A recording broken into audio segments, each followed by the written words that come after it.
বেসরকারি হাসপাতালে রোগী ভাগাতে রাজধানীতে সক্রিয় অ্যাম্বুলেন্স চক্র। ঢাকার বাইরে থেকে আগতরাই টার্গেট। প্রতারণার বিনিময়ে পান কমিশন। আচ্ছা, শাহিন ভাইয়ের সাথে আমি টাকা পয়সার বিষয়ে কথা বলবো। আপনাদের সাথে টাকা পয়সার বিষয়ে কথা বলে লাভ নেই।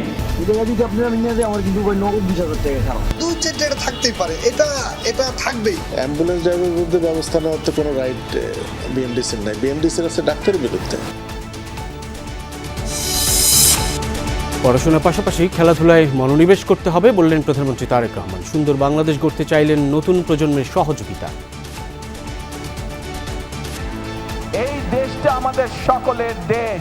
এই দেশের আলো, এই দেশের বাতাস, এই দেশের পরিবেশ আমরা সকলে মিলে যদি ঠিক রাখি তাহলে আমরা একটি সুন্দর পরিবেশে থাকতে পারবো। শাপলা চত্বর হত্যা মামলায় শেখ হাসিনা সহ ৪১ জনের বিরুদ্ধে অভিযোগ আমলে নিল ট্রাইব্যুনাল। পলাতকদের গ্রেফতারে পরোয়ানা জারি। সরাসরি তাদের সম্পৃক্ততা পেয়ে ৪১ জনকে আমরা সেন্ট আপ করেছি। তাদের বিরুদ্ধে আমরা আজকে ফর্মাল চার্জ দাখিল করেছি। এগুলো সমস্ত কিছু মেটিকুলার ডিজাইনে প্ল্যানে সরকার প্রধানের প্ল্যান অনুযায়ী হচ্ছে। যুবদল নেতা বাবুকে হত্যার জন্য শুটার ভাড়া করেছিলেন তারই বন্ধু হাফিজ। এলোপাতারি গুলিতে মাঝে প্রাণ গেছে ইউসুফের, বলছে গোয়েন্দা পুলিশ। একজন পিস্তল বাইর করে যুবদল কর্মী ইউসুফের বুকে গুলি করে এবং তাৎক্ষণিকভাবে অস্ত্রধারী সন্ত্রাসীরা এলোপাতারি গুলি ছুড়ে পালিয়ে যাওয়ার চেষ্টা করে। গ্যাস সংকটে নাকাল অবস্থা, ধুঁকছে সিএনজি ও শিল্প খাত। সহসা এই সমস্যা সমাধানে আশ্বাস দিতে পারছেন না খোদ মন্ত্রীও। It will take another 10 days, 15 days to come back in operation. Then the life for the gas will be a little bit easy.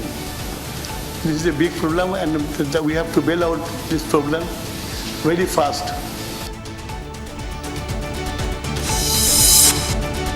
আনোয়ারায় China economic and industrial জোনের ভিত্তিপ্রস্তর স্থাপন। বিনিয়োগ হবে $1 বিলিয়ন বেশি, লাখো কর্মসংস্থানে আশা। আইন শৃঙ্খলা পরিস্থিতির উন্নয়ন ছাড়া বিনিয়োগ হয় না এবং বিনিয়োগের নিরাপত্তা ছাড়া আমরা অগ্রগতি করতে পারবো না। প্রাইভেট বিনিয়োগ, প্রাইভেট সেক্টর বিনিয়োগ, বিদেশি বিনিয়োগ, দেশি বিনিয়োগ, যার মাধ্যমে বাংলাদেশের অর্থনীতি এগিয়ে যাবে। একদিকে চীনে ভয়াবহ বন্যা, অন্যদিকে ইউরোপে দাবানলের তাণ্ডব। জলবায়ু পরিবর্তনে দুই চরম রূপে বিপর্যস্ত বিশ্ব।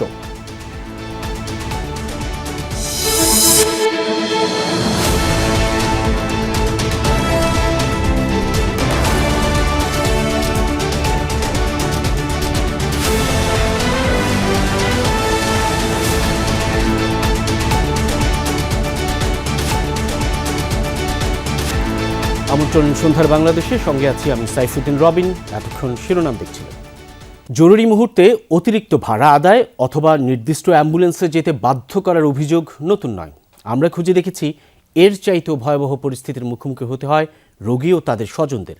রাজধানীর বিভিন্ন এলাকায় গড়ে ওঠা অপরিচিত ও বিতর্কিত বেসরকারি হাসপাতালে রোগী পৌঁছে দিতে কাজ করে একটি শক্তিশালী অ্যাম্বুলেন্স সিন্ডিকেট।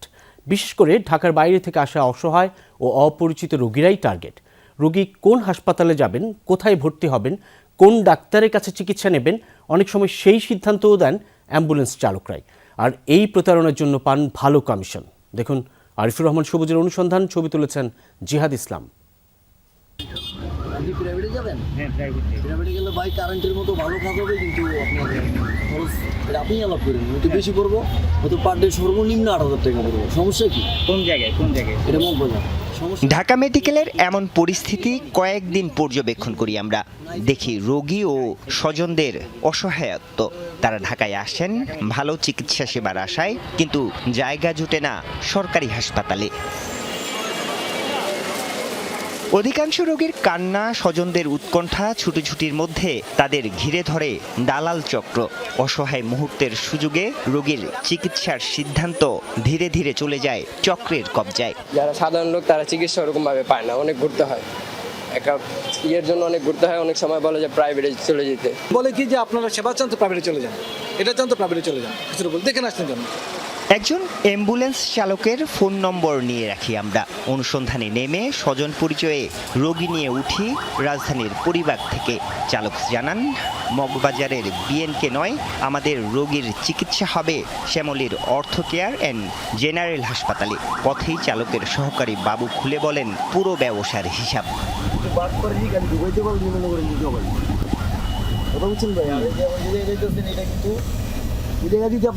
আমার কিন্তু নগদ 20,000 টাকা খারাপ।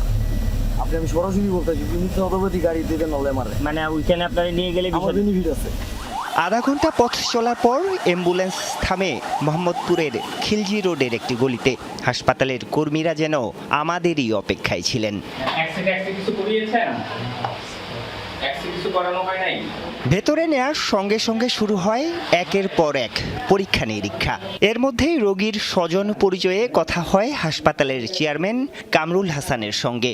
জানালেন ড্রাইভার শাহিন তার পরিচিত, রোগী নিয়ে চিন্তা নেই, বিলও কমিয়ে রাখবেন। আচ্ছা, শাহিন ভাইয়ের সাথে আমি টাকা পয়সার বিষয়ে কথা বলবো। আপনাদের সাথে টাকা পয়সার বিষয়ে কথা বলে লাভ নেই, আপনাদের আমি বুঝাই দেবো না। এবার যমুনা টেলিভিশনের পরিচয় দিতেই বদলে যায় চেয়ারম্যানের আচরণ বক্তব্য। অস্বীকার করলেন অ্যাম্বুলেন্স চালকের সঙ্গে পরিচয়ের বিষয়টি।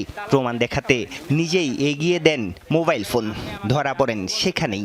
শুভ ভাই মানিকগঞ্জ অ্যাম্বুলেন্স, আবুল জলিল মুন্সিগঞ্জ শিবচর অ্যাম্বুলেন্স, আবির ভাই অ্যাম্বুলেন্স ফরিদপুর।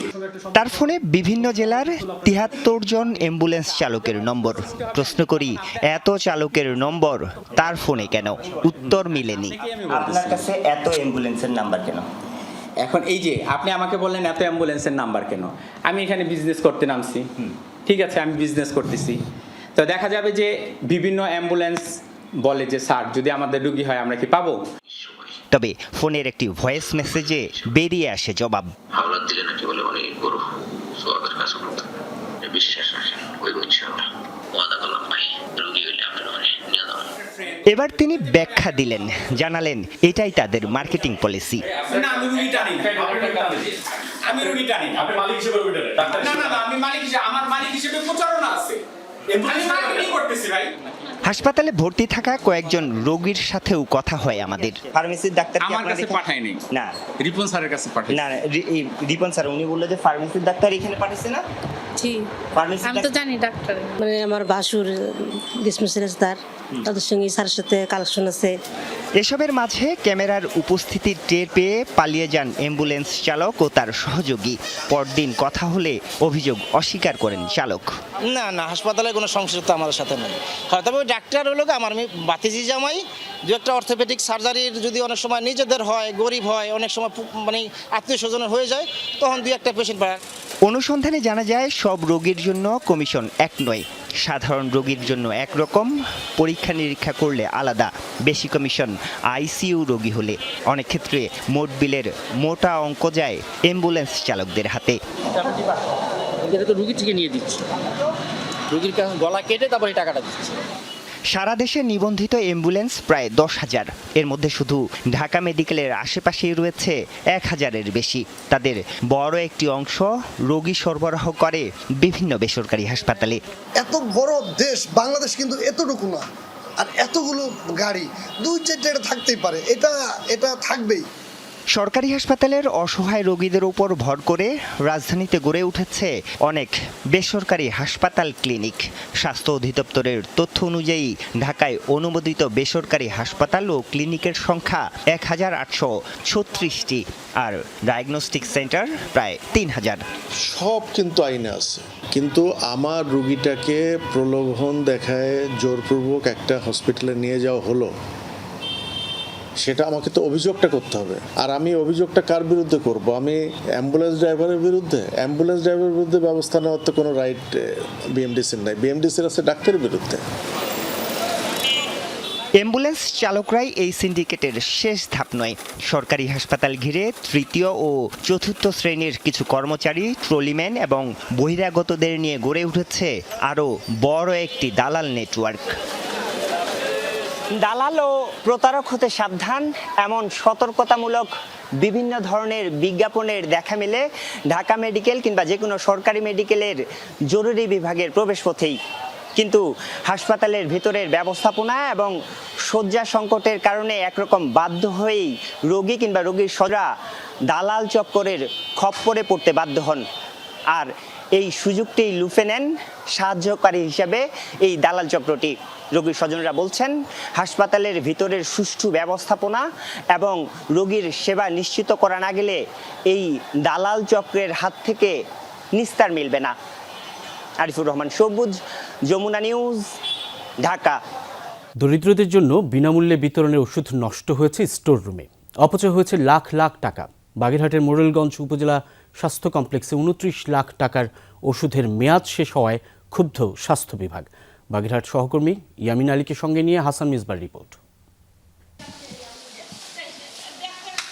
11 জুলাই বাগেরহাটের মোরেলগঞ্জ উপজেলা স্বাস্থ্য কমপ্লেক্সে যায় যমুনা টেলিভিশন। সে সময় একটি আবাসিক ভবনের জানালা দিয়ে দেখা যায় একটি কক্ষে পড়ে আছে বিপুল পরিমাণ ওষুধ। ভবনের তালা খুলে দিতে প্রধান স্বাস্থ্য কর্মকর্তা কামাল হোসেনকে 2 দিন অনুরোধ করলেও তা শোনেননি তিনি। পরে এ নিয়ে একটি প্রতিবেদন প্রচার করে যমুনা টেলিভিশন। 2 দিন এসেও তিনি সেটির তালা খুলে দেননি। 25 জুলাই মোরেলগঞ্জ উপজেলা স্বাস্থ্য কমপ্লেক্সে আকস্মিক সফরে যান স্বাস্থ্যমন্ত্রী সর্দার সাখাওয়াত হোসেন। এবার ভবনের তালা খুলে দেন স্বাস্থ্য কর্মকর্তা। ভেতরে পাওয়া যায় মেয়াদ শেষ হওয়া বিপুল পরিমাণ ওষুধ। হতবাক স্বাস্থ্যমন্ত্রী। জনস্বার্থে যা করা দরকার তাই ইনশাআল্লাহ আমরা করব। সব কক্ষেই ছড়িয়ে ছিটিয়ে আছে ওষুধ, অ্যান্টিবায়োটিক, শিশুদের সিরাপ, স্যালাইন, ইনজেকশন সহ সব ধরনের ওষুধই আছে। বাথরুমেও ছিল ওষুধের স্তূপ। আমি ভিজিটে গেলে তারা জিনিসটাকে এড়ায় গেছে, ফলে আমার পক্ষে জানা যায়নি এবং তারা কোনো চিঠিও পত্র এই শর্ট মেয়াদের ওষুধের কোনো চিঠিপত্র আমাকে দেয় নাই, বা ওষুধ যে নষ্ট হয়ে গেছে, ডেট পার হয়ে গেছে, এগুলির কোনো চিঠি আমাকে দেয় নাই। পরে বিষয়টির তদন্ত করে স্বাস্থ্য বিভাগ। জানা যায় 29,14,185 টাকার ওষুধের মেয়াদ শেষ হয়েছে। রোগীদের না দিয়ে স্টোরে ফেলে রাখা হয় এসব ওষুধ। যদি কোনো অসঙ্গতি থাকে তাহলে আমি খতিয়ে দেখে দরকার হয় আমি আবার রিপোর্ট প্রদান করব। তদন্তের রিপোর্ট হওয়ার পরেই তো ব্যবস্থা নেওয়া হবে, সেটা অতি সত্বর নেওয়া হবে বলে আমি বিশ্বাস করি। স্বাস্থ্য বিভাগ জানিয়েছে 2022 থেকে 2025 সাল পর্যন্ত কেনা হয় এসব ওষুধ। দোষীদের বিরুদ্ধে ব্যবস্থা নেওয়ার প্রক্রিয়া শুরু হয়েছে। হাসান মিসবা, যমুনা নিউজ, বাগেরহাট।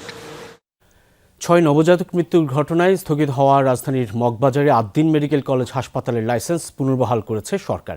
একই সঙ্গে প্রায় 1.5 মাস পর হাসপাতালটিকে শর্ত সাপেক্ষে কার্যক্রম পরিচালনার অনুমতি দেওয়া হয়েছে। স্বাস্থ্য ও পরিবার কল্যাণ মন্ত্রণালয়ের সচিব মোহাম্মদ কামরুজ্জামান চৌধুরী সই করা এক বিজ্ঞপ্তিতে এই তথ্য জানানো হয়। উল্লেখ করা হয়েছে, 6 নবজাতকের মৃত্যুর ঘটনায় হাসপাতালটির লাইসেন্স বাতিলের পর কর্তৃপক্ষ আপিল করে। ওই আপিলের পর গঠিত তদন্ত কমিটিকে গত 15 জুলাই 3 কর্মদিবসের মধ্যে সরেজমিন পরিদর্শন করে প্রতিবেদন দাখিলের নির্দেশ দেওয়া হয়। তদন্ত কমিটির প্রতিবেদন সন্তোষজনক হওয়ায় হাসপাতালটির লাইসেন্স পুনর্বহাল করা হলো। লাইসেন্সের শর্ত অনুযায়ী প্রয়োজনীয় ডিউটি চিকিৎসক ও নার্স নিয়োগের প্রক্রিয়া দ্রুত সম্পন্ন করতে বলা হয়েছে। ভবিষ্যতে লাইসেন্সের কোনো শর্ত লঙ্ঘিত হলে সরকার ক্ষমতাপ্রাপ্ত কর্তৃপক্ষের মাধ্যমে আইনানুগ ব্যবস্থা গ্রহণ করতে পারবে বলেও জানানো হয়েছে প্রজ্ঞাপনে। সরকারের 180 দিনের অগ্রাধিকার কর্মসূচির বাস্তবায়ন, অগ্রগতি ও কৌশল মূল্যায়ন সংক্রান্ত সভায় অংশ নেন প্রধানমন্ত্রী তারেক রহমান। এছাড়াও জাতীয় সংসদ ভবনের সাউন্ড সিস্টেম প্রতিস্থাপন সভা এবং সাংবাদিক ও সম্পাদক প্রতিনিধি দলের সাথেও বৈঠক হয় প্রধানমন্ত্রীর। এ সময় সাংবাদিকদের বিরুদ্ধে ফৌজদারি অপরাধ ছাড়া কোনো হয়রানিমূলক মামলা হলে দ্রুত ব্যবস্থা নেওয়ার অনুরোধ জানান এডিটর্স কাউন্সিলের নেতারা। সকালে জাতীয় সংসদের সাউন্ড সিস্টেম প্রতিস্থাপনে উচ্চ পর্যায়ের সভা। জাতীয় সংসদ ভবনের মন্ত্রিপরিষদ সভাকক্ষে অংশ নেন প্রধানমন্ত্রী ও সংসদ নেতা তারেক রহমান। বৈঠকে সদস্যদের বিদ্যমান সাউন্ড সিস্টেমের পরিবর্তে আধুনিক প্রযুক্তি নির্ভর নতুন সাউন্ড সিস্টেম প্রতিস্থাপনের বিভিন্ন বিকল্প তুলে ধরা হয়। আলোচনা হয় কারিগরি সক্ষমতা ও বাস্তবায়ন পরিকল্পনা নিয়েও। পরে সচিবালয়ে সরকারের 180 দিনের অগ্রাধিকার কর্মসূচির বাস্তবায়ন, অগ্রগতি ও কৌশল মূল্যায়ন নিয়ে হয় আরেক সভা। প্রতিটি মন্ত্রণালয় তাদের কাজের অগ্রগতি প্রধানমন্ত্রীকে অবহিত করে। আলোচনা হয় পরবর্তী কৌশল মূল্যায়ন নিয়ে। দুপুরে সম্পাদকদের সংগঠন ন্যাশনাল এডিটর্স কাউন্সিলের প্রতিনিধিরা দেখা করেন প্রধানমন্ত্রীর সাথে। বৈঠক শেষে সংগঠনটির নেতারা জানান, দেশ পরিচালনায় প্রধানমন্ত্রী সংবাদ মাধ্যমের সহযোগিতা চেয়েছেন। এ সময় সম্পাদকদের পক্ষ থেকে প্রশ্ন করার স্বাধীনতা সহ কয়েকটি বিষয়ে সরকারের দৃষ্টি আকর্ষণ করা হয়। তবে সাংবাদিকদের বিরুদ্ধে ফৌজদারি অপরাধ ছাড়া কোনো হয়রানিমূলক মামলা হলে দ্রুত ব্যবস্থা নেওয়ারও অনুরোধ জানায় এডিটর্স কাউন্সিল। যদি কেউ কোনো ফৌজদারি অপরাধ করে কোনো সাংবাদিক, তাহলে তার বিরুদ্ধে সরকার অ্যাকশন নিতেই পারে, কারণ ফৌজদারি অপরাধ আর সাংবাদিকতা এক জিনিস না। আর একটি দাবি তোলা হয়েছে আমাদের তরফ থেকে যে প্রেস ট্রাস্টটাকে পুনরুজ্জীবনের জন্য। এই সরকারের মধ্যে গণমাধ্যম যথেষ্ট ভালো আছে, গণমাধ্যম, এবং যেই গণমাধ্যম ধ্বংসপ্রাপ্ত হয়ে গেছিল সেটা অন্তর্বর্তীকালীন সরকারের সময় থেকেই সেই গণমাধ্যম আবার মুক্ত হওয়া শুরু করেছে। লামিয়া তিথি, যমুনা নিউজ, ঢাকা। শাপলা চত্বর হত্যাকাণ্ডের মামলায় শেখ হাসিনা, দীপুমণি, মহিউদ্দিন খান আলমগীর, সাবেক সেনাপ্রধান আজিজ আহমেদ, সাবেক আইজিপি শহীদুল হক ও বেনজির আহমেদ সহ 41 জনের বিরুদ্ধে আনুষ্ঠানিক অভিযোগ আমলে নিয়েছেন ট্রাইব্যুনাল। একই সাথে পলাতকদের বিরুদ্ধে গ্রেফতারি পরোয়ানা জারি করা হয়েছে। এদিন চিফ প্রসিকিউটর বলেন, হেফাজতে ইসলামকে রাজনৈতিকভাবে নির্মূল করতেই পরিকল্পিতভাবে হত্যাকাণ্ড চালিয়েছিল আওয়ামী লীগ। সোমবার হেফাজত ইসলামীর শাপলা চত্বর হত্যাকাণ্ডের মামলায় আনুষ্ঠানিক অভিযোগ দাখিল করে আন্তর্জাতিক অপরাধ ট্রাইব্যুনালের প্রসিকিউশন টিম। হত্যাকাণ্ডে অভিযুক্ত করা হয় সাবেক প্রধানমন্ত্রী শেখ হাসিনা, তৎকালীন স্বরাষ্ট্রমন্ত্রী মহিউদ্দিন খান আলমগীর, শামসুল হক টুকু, দীপুমণি, আব্দুর রাজ্জাক, তৎকালীন বিজিবির ডিজি বেনজির আহমেদ, পুলিশের আইজি শহীদুল হক, হারুন বিপ্লব সহ 41 জনকে। তৎকালীন সাবেক প্রধানমন্ত্রী তিনি কিন্তু এই ঘটনার মূল নায়ক হিসেবে কাজ করেছেন। ডক্টর মহিউদ্দিন খান আলমগীর তৎকালীন স্বরাষ্ট্রমন্ত্রী, যার নেতৃত্বে তার বাহিনী দ্বারা এই হত্যাকাণ্ড সংঘটিত হয়েছে। আসামি করা হয় গণজাগরণ মঞ্চের মুখপাত্র ইমরানিজ সরকার, ঘাতক দালাল নির্মূল কমিটির সভাপতি শাহরিয়ার কবির, সাংবাদিক মুজাম্মেল বাবু ও ফারজানা রূপাকেও। পরে অভিযোগ আমলে নিয়ে পলাতকদের বিরুদ্ধে গ্রেফতারি পরোয়ানা জারি করেন আন্তর্জাতিক অপরাধ ট্রাইব্যুনাল 2। হেফাজতের মানুষকে যখন চট্টগ্রামে পেয়েছে ওখানে হত্যা করেছে, হেফাজতের মানুষকে যখন নারায়ণগঞ্জে পাচ্ছে ওখানে হত্যা করছে, হেফাজতের মানুষকে দিনের বেলা হত্যা করছে, রাতের বেলা মধ্যরাতে 32 জনকে হত্যা করছে। আপনি কি এটাকে ওয়াইস্প্রেড বলবেন না? এটা সিস্টেমেটিক বলবেন না? লেথাল উইপন ইউজ করতেছেন, সাউন্ড গ্রেনেড ব্যবহার করতেছেন। শাপলা চত্বর হত্যায় দলীয়ভাবে আওয়ামী লীগের সংশ্লিষ্টতা রয়েছে বলে জানায় চিফ প্রসিকিউটর আমিনুল ইসলাম। রাব্বি হোসেন, যমুনা নিউজ, ঢাকা। কাফরুলে যুবদল কর্মী মোহাম্মদ ইউসুফ হত্যা মামলার মূল রহস্য উদ্ঘাটনের দাবি করেছে ঢাকা মহানগর গোয়েন্দা পুলিশ। সংস্থাটির দাবি, কাফরুল থানা স্বেচ্ছাসেবক দলের যুগ্ম আহ্বায়ক হাফিজুর রহমান হাফিজ ওরফে সিএনজি হাফিজ যুবদল নেতা হাফিজুল ইসলাম বাবুকে হত্যার উদ্দেশ্যে 25 লাখ টাকার চুক্তিতে ভাড়াটে শুটার নিয়োগ করেন। তবে টার্গেট মিস হওয়ায় এলোপাতারি গুলিতে নিহত হন যুবদল কর্মী ইউসুফ। এ ঘটনায় 4 শুটার সহ এখন পর্যন্ত 8 জনকে গ্রেফতার করা হয়েছে। গত 24 জুলাই রাতে কাফরুল থানার শেরেবাংলা সরকারি প্রাথমিক বিদ্যালয়ের পাশের গলিতে সশস্ত্র হামলায় গুলিবিদ্ধ হন যুবদল কর্মী মোহাম্মদ ইউসুফ। সবজি বিক্রেতা কালাম সর্দার ও মনির হোসেন পরে ঢাকা মেডিকেল কলেজ হাসপাতালে চিকিৎসাধীন অবস্থায় মারা যান ইউসুফ। আহত 2 জন এখনও চিকিৎসাধীন। দুপুরে ডিএমপির মিডিয়া সেন্টারে সংবাদ সম্মেলনে ডিবি জানায়, ময়লার টেন্ডার, ফুটপাতের দোকান, ব্যবসা দখল এবং এলাকায় আধিপত্য বিস্তারকে কেন্দ্র করে দীর্ঘদিনের বিরোধ থেকেই এই হত্যার পরিকল্পনা। জিজ্ঞাসাবাদে আসামিরা জানিয়েছেন, হত্যা মিশনে 11 সদস্যের একটি দল অংশ নেয়। 25 লাখ টাকার চুক্তির বিপরীতে তাদের 50,000 টাকা অগ্রিম দেওয়া হয়েছিল। আমাদের যে 7 জন ধরা আছে, 7 জনই এটা স্বীকার করেছে যে তাদেরকে কে কোথা থেকে ভাড়া করেছে, এবং আরও কিছু প্রমাণ পেয়েছি আমরা। হোটেলে যে নিয়ে এসে রাখা আছে, হোটেলকে বুক করেছে, তারপর ওখানে কিছু টাকা পয়সার লেনদেন হয়েছে। এগুলো সার্বিক বিবেচনায় আমরা যথেষ্ট তথ্য প্রমাণ পেয়েছি এবং গ্রেপ্তারকৃত আসামিরা স্বীকার করেছে যে তারা হাফিজি তাদেরকে ভাড়া করে নিয়ে এসেছে। ডিবি জানায়, ঘটনার দিনই অস্ত্রসহ চঞ্চল নামে এক শুটারকে আটক করা হয়। পরে তদন্তে আরও 3 শুটার সহ মোট 8 জনকে গ্রেফতার করা হয়েছে। তবে পরিকল্পনার মূল হোতা হিসেবে অভিযুক্ত সিএনজি হাফিজ এখনও পলাতক। এক পর্যায়ে হাফিজুল ইসলাম বাবু তার নেতা কর্মীরা অপরিচিত ব্যক্তিদের দেহ তল্লাশি করতে চাইলে তাদের মধ্যে একজন পিস্তল বাইর করে যুবদল কর্মী ইউসুফের বুকে গুলি করে এবং তাৎক্ষণিকভাবে অস্ত্রধারী সন্ত্রাসীরা এলোপাতাড়ি গুলি ছুড়ে পালিয়ে যাওয়ার চেষ্টা করে। ডিবির দাবি 2024 সালের 5 আগস্টের পর কাফরুল থানা এলাকায় প্রভাব বিস্তারকে কেন্দ্র করে বিরোধ তীব্র হয়ে ওঠে। একসময় যুবদল নেতা বাবু ও সিএনজি হাফিজ ঘনিষ্ঠ বন্ধু ছিলেন। রাব্বি সিদ্দিকী, যমুনা নিউজ, ঢাকা। সুন্দর দেশ গড়তে নতুন প্রজন্মের কাছে সহযোগিতা চাইলেন প্রধানমন্ত্রী তারেক রহমান। নতুন কুড়ির স্পোর্টসের সমাপনী অনুষ্ঠানে প্রধানমন্ত্রী প্রত্যাশা করেন দেশের গণ্ডি পেরিয়ে আন্তর্জাতিক অঙ্গনেও নতুন প্রজন্ম গৌরব বয়ে আনবে। এ সময় শিশুদের প্রকৃতির প্রতি যত্নশীল হওয়ার আহ্বান জানান সরকার প্রধান। মধ্য দিয়ে এই যাত্রা শুরু হবে এবং দেশ জুড়ে খেলার প্রতিভার বিকাশ ও খেলাধুলাকে অর্থনীতির একটি গুরুত্বপূর্ণ খাত হিসেবে গড়ে তুলতে নতুন কুড়িতে স্পোর্টস চালু করে বিএনপি সরকার। চলতি বছরের 2 মে সিলেট থেকে শুরু হওয়া এই কর্মসূচির সমাপনী হয় সোমবার রাজধানীর আর্মি স্টেডিয়ামে। দেখে নিচ্ছেন রাজশাহী বিভাগ। সমাপনী দিনে ফুটবলে ময়মনসিংহকে 1 গোলে হারিয়ে চ্যাম্পিয়ন হয় সিলেট জেলা। মেয়েদের ফুটবলে রাজশাহীকে হারায় রংপুর।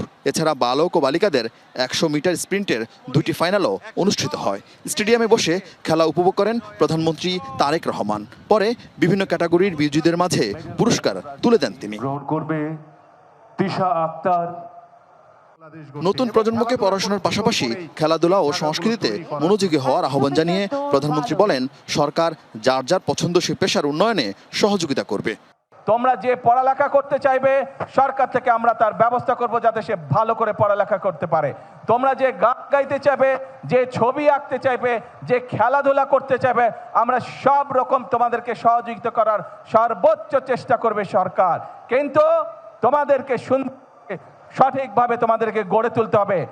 বাংলাদেশকে গড়ে তোলার জন্য আগামী প্রজন্মকে প্রস্তুত হওয়ার আহ্বান জানান সরকার প্রধান। তোমাদের দিকে বাংলাদেশের ভবিষ্যৎ তাকিয়ে আছে, বাংলাদেশ তোমাদের দিকে তাকিয়ে আছে। তোমরা যদি নিজেদেরকে গড়ে তুলতে পারো, আমরা একটা সুন্দর বাংলাদেশ গড়ে তুলতে পারবো। এই কাজ আমরা হয়তো শুরু করেছি, আমরা মাত্র শুরু করতে পারবো, কিন্তু বাংলাদেশ গড়ার কাজ তোমাদেরকে এগিয়ে নিয়ে যেতে হবে।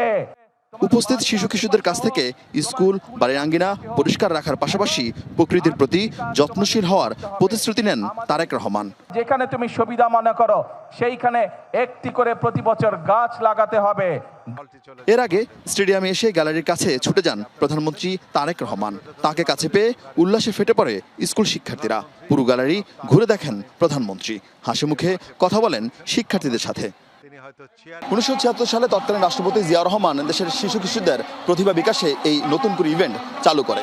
2 দশক বন্ধ থাকার পর 2025 সালে আবারও চালু করা হয় নতুন করে। বর্তমান সরকার ক্ষমতায় আসার পর নতুন করে ইভেন্টের সঙ্গে যুক্ত করা হয় স্পোর্টস। এই উচ্ছ্বাস, এই আনন্দ বলে দিচ্ছে এই ইভেন্ট কতটা কার্যকর হয়েছে। আরিফিন শাকিল, যমুনা নিউজ, ঢাকা। ভয়াবহ জ্বালানি সংকটে শিল্প খাত। বিদ্যুৎ ও গ্যাসের দুষ্প্রাপ্যতায় উৎপাদন ধরে রাখাই কঠিন। মোটা দাগে শিল্প মালিকদের এখন দমবন্ধ অবস্থা। অনেক কারখানায় অলস সময় পার করছেন শ্রমিকরা।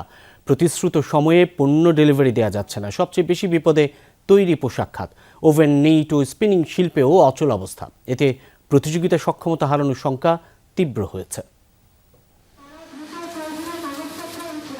গাজীপুরের সলনা এলাকার এটি একটি পোশাক কারখানা। কর্মব্যস্ত শ্রমিক, কিন্তু হঠাৎ করেই চলে গেল বিদ্যুৎ। আগাম কোনো ঘোষণা ছাড়াই দিনের মধ্যে বিদ্যুতের এমন যাওয়া আসা চলে 5 থেকে 6 বার। বিকল্প উপায়ে ঘোরাতে হয় শিল্পের চাকা। শুধু রপ্তানিমুখী এই ওভেন কারখানাতেই মাসে প্রয়োজন হয় 36 লাখ টাকার ডিজেল।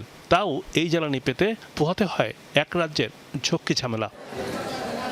বিদ্যুৎ চলে গেলে বাধাগ্রস্ত হয় উৎপাদন, নষ্ট হয় কর্মঘণ্টা। বিশেষ করে বিদ্যুৎ বিভ্রাটের কারণে একদিকে নষ্ট হয় মেশিন, দামি যন্ত্রাংশ, অন্যদিকে আর ব্যবহার উপযোগী থাকে না বিভ্রাটের সময় তৈরিকৃত পোশাক। প্রতিবার যখন বিদ্যুৎ যায়, আমাদের ধরেন 5 মিনিট করেও যদি প্রোডাকশন লস হয়, all together daily 30 to 35 minute directly production loss হয়। আবার বিদ্যুৎ চলে যাওয়ার পরে যারা যখন একটা এফিসিয়েন্সি স্পিডে কাজ করতে থাকে, এটা থেমে যায়। এটা আবার চালু হইতে অ্যানাদার 4-5 মিনিট লাগে। 14 লাইনের একটা উৎপাদনমুখী গার্মেন্টস ইন্ডাস্ট্রি। এখানে আমাদের ডাইরেক্ট ইনডাইরেক্ট শুধু বিদ্যুতের জন্য এভরি মান্থ 36 লাখ টাকার মতো আমাদের ইম্প্যাক্ট হচ্ছে। গ্যাসের ক্রাইসিস, আমরা ওয়াশ করতে পারতেছি না, শুকাইতে পারতেছি না, এখন আমাদের কি ফিনিশিং করতে পারতেছি না, মাল শিপমেন্ট সব ডিলে হয়ে যাচ্ছে। শুধু বিদ্যুৎই নয়, তীব্র হয়েছে গ্যাসের সংকট। অচল অবস্থায় পড়েছে দেশের প্রধান রপ্তানিমুখী পোশাক শিল্প খাত। বলা যায় দিনের বড় অংশ বন্ধই থাকছে সুইং, ডাইং ও বয়লার। কঠিন চ্যালেঞ্জে পড়েছে স্পিনিং শিল্প। নানাবিধ সমস্যার কারণে একের পর এক বন্ধ হচ্ছে কারখানা। আমরা ডেইলি যে আমরা গ্যাস দিয়ে যে আমাদের গার্মেন্টগুলো ওয়াশ করব, সে ওয়াশ করতে পারতাছি না, শুকাইতে পারতাছি না, আমাদের ফিনিশিং বসে আছে, এক্সপোর্ট ডিলে হচ্ছে, ডিসকাউন্ট পাইতেছি। এই যে টাকাগুলি চলে যাচ্ছে, এটা কিন্তু গভর্নমেন্টের এখনও নজরে আসতেছে না। গভর্নমেন্ট যদি সঠিকভাবে এই গ্যাস এবং বিদ্যুতের প্রতি যদি নজর দিত এবং এটাকে যদি বিজনেস বান্ধব একটা পলিসি করে এদেরকে ইন্ডাস্ট্রিকে সাপোর্ট দিত, তাহলে আমাদের দেশের ইন্ডাস্ট্রিগুলি আরও অনেক ভালো করতে। শিল্পে ক্যাপটিভ বিদ্যুৎ কেন্দ্র সচল রাখতে কমপক্ষে 15 PSI গ্যাস প্রয়োজন হয়। বাস্তবে মিলছে 2 থেকে 3 PSI। গ্যাস সংকটের কারণে কোনো কারখানার উৎপাদন 80 থেকে 90% পর্যন্ত কমে গেছে। বর্তমানে চলমান ফ্যাক্টরিগুলি অনেকগুলি কিন্তু বন্ধের উপক্রমে গিয়েছে। এদেরকে বাঁচিয়ে রাখাটা আমি মনে করি আরও গুরুত্বপূর্ণ, আরও ফরজ কাজ বলে মনে করি। কারণ এই ফ্যাক্টরিটা যদি যেগুলি চলমান ফ্যাক্টরি, এদেরকে হয়তো সামান্য একটু সহযোগিতা লাগবে। সব ধরনের ফ্যাক্টরি কিন্তু diesel back, fossil fuel back energy source দিয়ে কিন্তু চালানো সম্ভব হয় না। They need gas, natural gas. So it is a very practical challenge. জ্বালানি সংকট সুরাহায় সরকারের কাছে বারবার ধর্ণা দিয়েও কোনো কাজ হচ্ছে না। নিরবচ্ছিন্ন উৎপাদন ধরে রাখতে নেই কার্যকর পদক্ষেপ। রিমন রহমান, যমুনা নিউজ, ঢাকা। দেশে চলমান গ্যাসের সংকট সহসাই কাটছে না। নীতি নির্ধারকরা 1 থেকে 2 সপ্তাহের মধ্যে সমাধানের আশ্বাস দিলেও তা নিয়ে যেন দ্বিধান্বিত তারাও। মন্ত্রী প্রতিমন্ত্রী দুজনই স্বীকার করেন, সাধারণ মানুষের পাশাপাশি চলমান সংকটে সবচেয়ে ক্ষতিগ্রস্ত হচ্ছে পোশাক খাত। তারা জানান, ক্ষতিগ্রস্ত এলএনজি টার্মিনাল চালু করতে সরবরাহকারী মার্কিন প্রতিষ্ঠান এক্সিলারেট এনার্জির সাথে যৌথভাবে কাজ করছে সরকার। এদিকে গ্যাস সংকটের কারণে রাজধানী সহ বিভিন্ন স্থানে ভোগান্তি আরও বেড়েছে গ্রাহকদের। সিএনজি স্টেশনের সামনে ঘন্টার পর ঘন্টা অপেক্ষা, তাতেও চাহিদা মতো মিলছে না গ্যাসের সরবরাহ।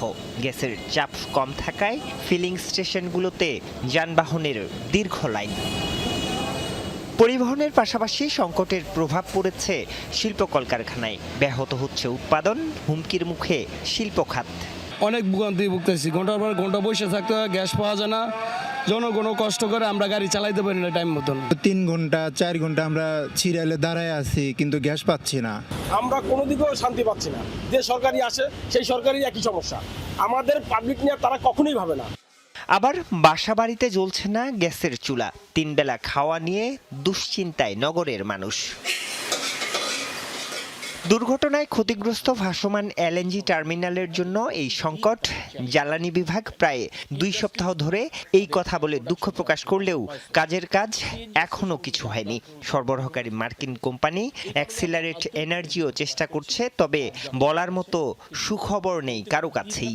বলতে কোনো দ্বিধা নেই, এটা সরকারি কোনো প্রতিষ্ঠানের কোনো ত্রুটি না, একটা বেসরকারি প্রতিষ্ঠান। আমরা এই মুহূর্তে তাৎক্ষণিক আমরা সমাধান দিতে পারছি না, এটা আমাদের সীমাবদ্ধতা।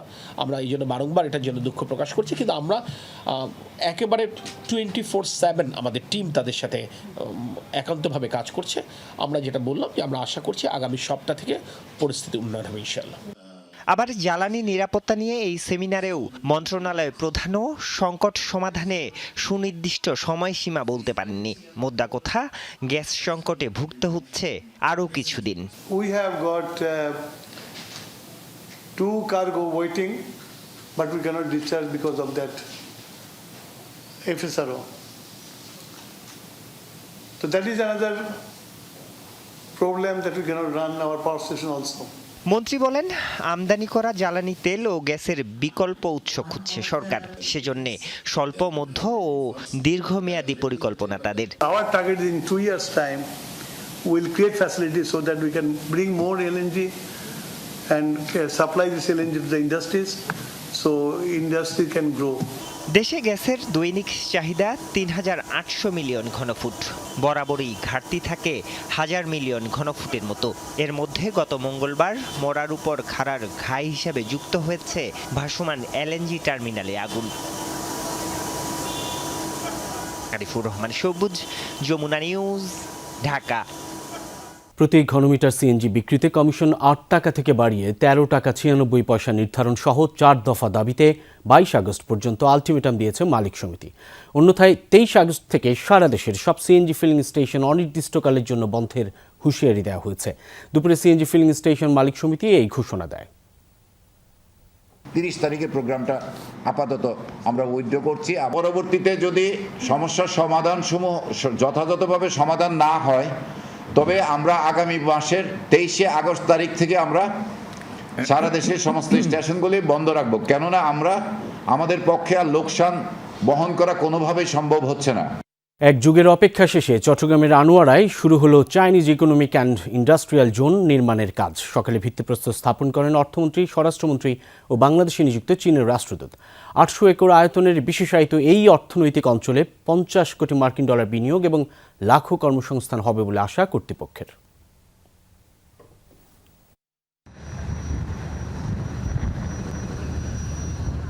২০১৪ সালে সমঝোতা চুক্তির পর চাইনিজ ইকোনমিক ইন্ডাস্ট্রিয়াল জোনের ৮০০ একর জমি অনেকটা পরিত্যক্ত পড়েছিল।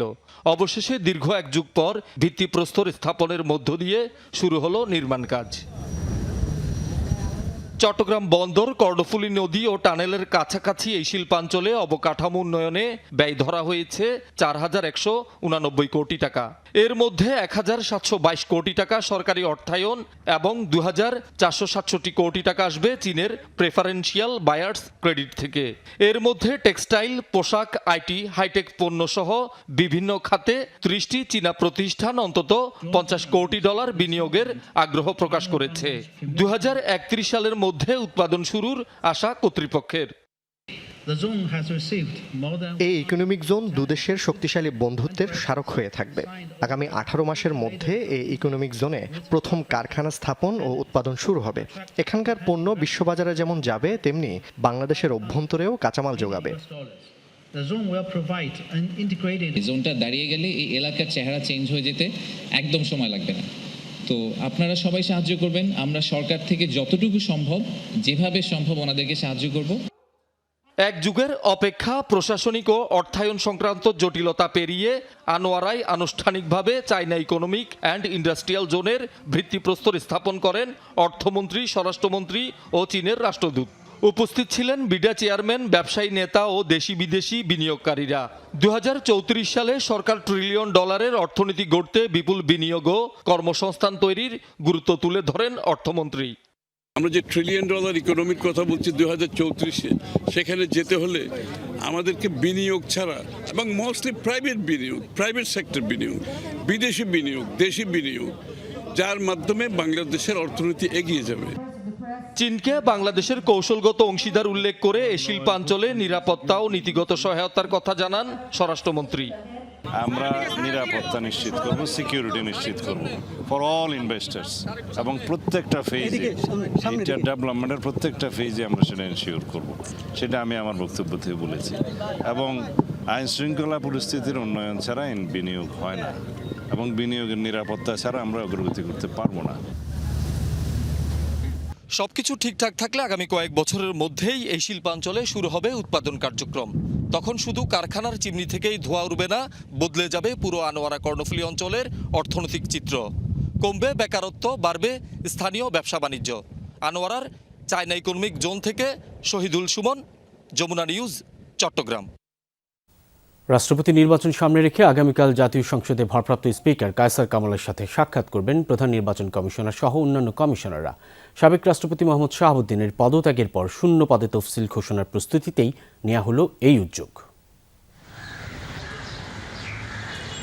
২৪ জুলাই শারীরিক ও মানসিক অসুস্থতার কারণ দেখিয়ে রাষ্ট্রপতির পদ ছাড়েন মোহাম্মদ শাহাবুদ্দিন।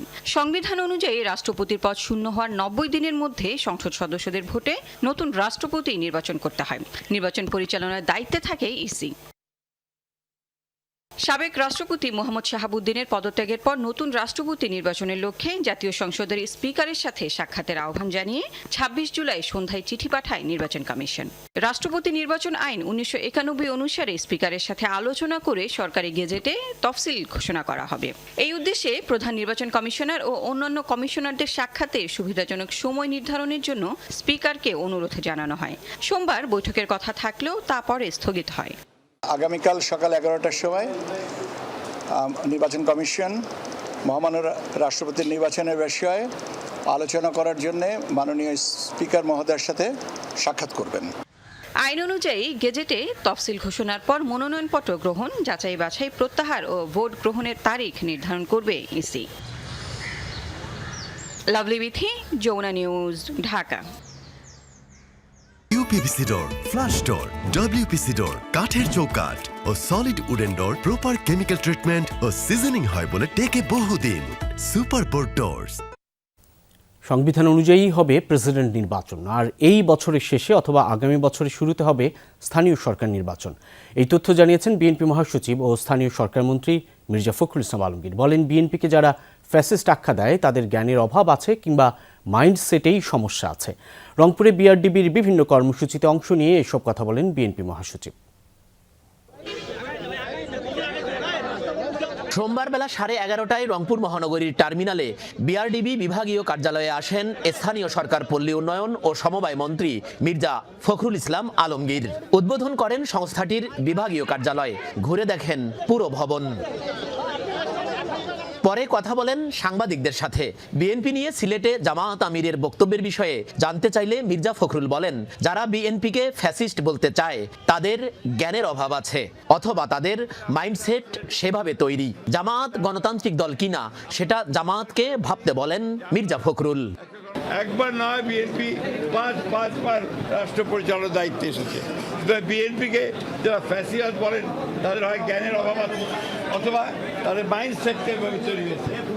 বিএনপি তো একটা গণতান্ত্রিক রাজনৈতিক দল, আর জামায়াতে ইসলামের আমির সাহেব বলেছেন উনি ওনার গণতন্ত্রটা ভালো করে পড়বেন, তাহলে কী ব্যবস্থা হবে সেটা দেখা যাবে।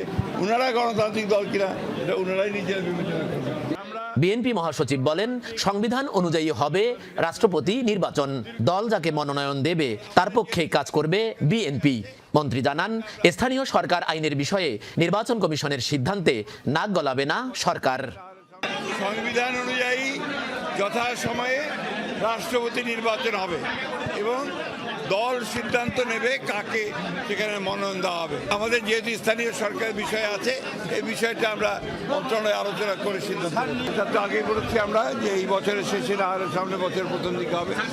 পরে মির্জা ফখরুল পাবলিক লাইব্রেরি মাঠে পল্লী মেলার উদ্বোধন করেন, ঘুরে দেখেন বিভিন্ন স্টল, কথা বলেন উদ্যোক্তাদের সাথে। এরপর অংশ নেন শিল্পকলা একাডেমিতে আলোচনা সভায়। সেখানে প্রধান অতিথির বক্তব্যে রংপুর অঞ্চলের উন্নয়নে ক্ষুদ্র রাজনীতি পরিত্যাগ করে উদার হওয়ার আহ্বান জানান ফখরুল। এলাকার উন্নয়নের জন্য খুব ক্ষুদ্র রাজনীতি করবেন না, একটু বড় হবেন, উদার হবেন, সংকীর্ণতা রাখবেন না। এখানে সবাই মিলে একসাথে কাজ করেন যাতে করে এই পিছিয়ে পড়া এলাকাগুলো আমরা উন্নয়ন করতে পারি। সেখানে বিভিন্ন উদ্যোক্তা ও শিক্ষার্থীদের মধ্যে অনুদানের চেক বিতরণ করেন স্থানীয় সরকার মন্ত্রী। উপস্থিত ছিলেন স্থানীয় এমপি, সংরক্ষিত মহিলা এমপি, আরপিডিএ চেয়ারম্যান, জেলা পরিষদ প্রশাসক সহ প্রশাসনের কর্মকর্তারা। সরকার মাঝারুল মান্নান, যমুনা নিউজ, রংপুর। কিশোরগঞ্জের ভৈরবে একটি বাজারের নামকরণ নিয়ে দুই গ্রামবাসীর মতবিরোধের জেরে তুলকালাম ঘটেছে। সকাল থেকে বিকেল পর্যন্ত থেমে থেমে চলে সংঘর্ষ। নিহত হয়েছেন 2 জন, আহত হয়েছেন অর্ধশতাধিক মানুষ। সংঘর্ষের কারণে ভৈরব স্টেশনে কিশোরগঞ্জগামী 11 সিন্দুর এক্সপ্রেস ও কুলিয়ারচর স্টেশনে চট্টগ্রামগামী বিজয় এক্সপ্রেস ট্রেন কয়েক ঘন্টা আটকে ছিল। এলাকার পরিস্থিতি শান্ত রাখতে অতিরিক্ত পুলিশ মোতায়েন করা হয়েছে। দিনের শুরুতেই উত্তপ্ত হয়ে ওঠে কিশোরগঞ্জের ভৈরব উপজেলার আকবরনগর ও মিরাজচর এলাকা। দেশীয় অস্ত্র নিয়ে সংঘর্ষে জড়ায় 2 গ্রামের হাজারো মানুষ। স্থানীয়রা জানায়, কালিকা প্রসাদ ইউনিয়নের বাস স্ট্যান্ড সংলগ্ন বাজারের নামকরণ নিয়ে আকবরনগর ও মিরাজচর গ্রামের বাসিন্দাদের মধ্যে মতবিরোধ চলছে প্রায় 45 বছর ধরে। এক পক্ষের দাবি বাজারটির নাম হবে আকবরনগর বাস স্ট্যান্ড বাজার, আরেক পক্ষের দাবি বাজারটির নাম হবে মিরাজচর বাস স্ট্যান্ড। এ নিয়ে রোববার স্থানীয় এমপি ও পাট প্রতিমন্ত্রী শরীফুল আলম 2 গ্রামের প্রতিনিধিদের নিয়ে বৈঠক করেন। সমস্যা সমাধানে কমিটি গঠনের নির্দেশনাও দেন, কিন্তু রাত পেরুতেই সংঘর্ষে জড়ায় 2 গ্রামের মানুষ। মহোদয়, গতকালকে মিয়াবাড়ির মাঠে বসছিল, বসে এটা একটা সমাধান করবে। মন্ত্রী মহোদয় বলছে যে আগামী 3 দিনের ভিতরে আমরা যজ্ঞাবাতি করবেন না কেউ, আমরা 3 দিন পরে 2 গ্রামের লোক নিয়ে আমরা বসবো, বসে এটা সমাধান করব। কিন্তু সকালে আইসা এরা মনে করেন অতর্কিত হামলা করে এই যে ঘর বাড়ি পুরাইছে। খবর পেয়ে ঘটনাস্থলে যায় পুলিশ, তবে থামানো যায়নি সংঘর্ষ। থেমে থেমে চলে মারামারি। সংঘর্ষে মারা যান মিরারচরের বাসিন্দা মাসুদ মিয়া ও হিরণ মিয়া নামে 2 জন। আহত হন অর্ধশতাধিক মানুষ। এ সময় বাড়িঘর, দোকানপাট ভাঙচুর ও আগুন দেওয়ার ঘটনাও ঘটে। সংঘর্ষে অংশ নেয়ারা রেল লাইনে অবস্থান নিলে বন্ধ হয়ে যায় ট্রেন চলাচল। ভৈরব ও কুলিয়ারচর স্টেশনে আটকা পড়ে 2টি ট্রেন। সংঘাত থামাতে ঘটনাস্থলে পাঠানো হয় অতিরিক্ত পুলিশ। এখানে কি গেঞ্জাম হয়েছে, এই জন্য আমরা এখন দূর আটকা মারামারি হয়ে যাচ্ছে। এই পাশে রুট লুক আর এই পাশে লুক মারামারি লাগে। প্রায় 4 ঘন্টার উপরে এখনো ভৈরবী আমি ওয়েট করছি, কিন্তু কিশোরগঞ্জে পৌঁছানো সম্ভব হচ্ছে না, এখন ঢাকায় যাওয়া সম্ভব হচ্ছে না। বাজারের নামকরণ কেন্দ্র করে 2 গ্রামের মধ্যে উত্তেজনা বিরাজ করছে। তাদেরকে ভালোভাবে বুঝিয়ে চেষ্টা করবো বিতাড়িত করার জন্য। যদি না হয় আমরা বল প্রয়োগ করে সম্পূর্ণ এলাকা ত্রুটিমুক্ত করব। বাজারটির নামকরণ নিয়ে মতবিরোধের জেরে এর আগেও একাধিকবার সংঘর্ষে জড়ায় 2 গ্রামবাসী। জাহিদ হাসান, যমুনা নিউজ। একদিকে প্রবল বর্ষণ, নদীর বাঁধ ভেঙে তলিয়ে যাচ্ছে শহর গ্রাম, অন্যদিকে অসহনীয় তাপপ্রবাহ আর দাবানলে পুড়ে ছাই হচ্ছে হাজার হাজার হেক্টর বন। পৃথিবীর 2 প্রান্তে প্রকৃতি যেন দেখাচ্ছে 2 বিপরীত রূপ। একদিকে চীনে ভয়াবহ বন্যা, অন্যদিকে ইউরোপের দাবানল। পরিবেশবিদরা বলছেন জলবায়ু পরিবর্তনের কারণেই এই একই সময়ে 2 চরম আবহাওয়ায় বিপর্যস্ত গোটা বিশ্ব। যতদূর চোখ যায় বাড়িঘর, রাস্তা, কৃষিজমি সবই ডুবে আছে বন্যার পানিতে। চীনের উত্তর ও মধ্যাঞ্চলে টানা ভারী বৃষ্টিতে সৃষ্টি হয়েছে ব্যাপক বন্যা। রাজধানী বেইজিং সহ আশেপাশের বিভিন্ন প্রদেশে নদীর পানি বিপদসীমার উপর উঠে গেছে। পাহাড়ি ঢল আর ভূমিধসে বিচ্ছিন্ন হয়ে পড়েছে বহু এলাকা। হাজার হাজার মানুষকে নিরাপদ আশ্রয়ে সরিয়ে নেওয়া হয়েছে। ক্ষতিগ্রস্ত হয়েছে সড়ক, রেলপথ ও বিদ্যুৎ ব্যবস্থা। কোথাও কোথাও উদ্ধারকর্মীদের নৌকা আর হেলিকপ্টারই এখন মানুষের একমাত্র ভরসা। শুধু চীন নয়, এশিয়ার আরো অনেক দেশে এবার অস্বাভাবিক বৃষ্টিপাত হচ্ছে। বাংলাদেশ, ভারত ও দক্ষিণ পূর্ব এশিয়ার বিভিন্ন অঞ্চলেও বন্যা আর ভূমিধসে ক্ষতিগ্রস্ত হয়েছে লাখো মানুষ। আবহাওয়াবিদরা বলছেন উষ্ণ বায়ুমণ্ডল বেশি জলীয় বাষ্প ধারণ করতে পারে, ফলে বৃষ্টি হলে তা আগের চেয়ে আরো তীব্র হয়ে নামছে। অন্যদিকে ইউরোপের চিত্র যেন উল্টো। ফ্রান্স, স্পেন, পর্তুগাল, ইতালি ও গ্রিসের বিভিন্ন অঞ্চলে তীব্র তাপ প্রবাহের মধ্যে ছড়িয়ে পড়েছে দাবানল। ফায়ার সার্ভিসের শত শত কর্মী দিনরাত লড়াই করেও অনেক জায়গায় আগুন নিয়ন্ত্রণে আনতে হিমশিম খাচ্ছেন। হাজার হাজার মানুষকে সরিয়ে নেওয়া হয়েছে নিরাপদ স্থানে। আগুনে পুড়ে যাচ্ছে বনভূমি, বন্যপ্রাণীর আবাস আর মানুষের বসতি। প্রশ্ন উঠছে একই সময়ে পৃথিবীর একদিকে বন্যা, অন্যদিকে দাবানল কেন? আবহাওয়াবিদরা বলছেন বৈশ্বিক উষ্ণায়নের কারণে পৃথিবীর আবহাওয়া আরো অস্থির হয়ে উঠছে। তাপমাত্রা বাড়ায় কোথাও দীর্ঘস্থায়ী খরা তৈরি হচ্ছে, শুকিয়ে যাচ্ছে বনভূমি। সামান্য স্ফুলিঙ্গেই সেখানে রূপ নিচ্ছে ভয়াবহ দাবানলে। অন্যদিকে উষ্ণ সমুদ্র ও উষ্ণ বায়ুমণ্ডল বেশি আর্দ্রতা ধারণ করায় কোথাও অল্প সময়ে রেকর্ড পরিমাণ বৃষ্টি হচ্ছে, আর তাতেই তৈরি হচ্ছে আকস্মিক বন্যা। বিশেষজ্ঞদের সতর্কবার্তা, কার্বন নিঃসরণ কমানো এবং জলবায়ুর সাথে খাপ খাইয়ে নেয়ার কার্যকর ব্যবস্থা না নিলে ভবিষ্যতে এমন চরম আবহাওয়া আরো ঘন ঘন দেখা যেতে পারে। মীর মুশফিকা হাসান, যমুনা নিউজ। এই ছিল সন্ধ্যার বাংলাদেশের আয়োজনে। এতক্ষণ আমাদের সাথে থাকার জন্য ধন্যবাদ সকলকে।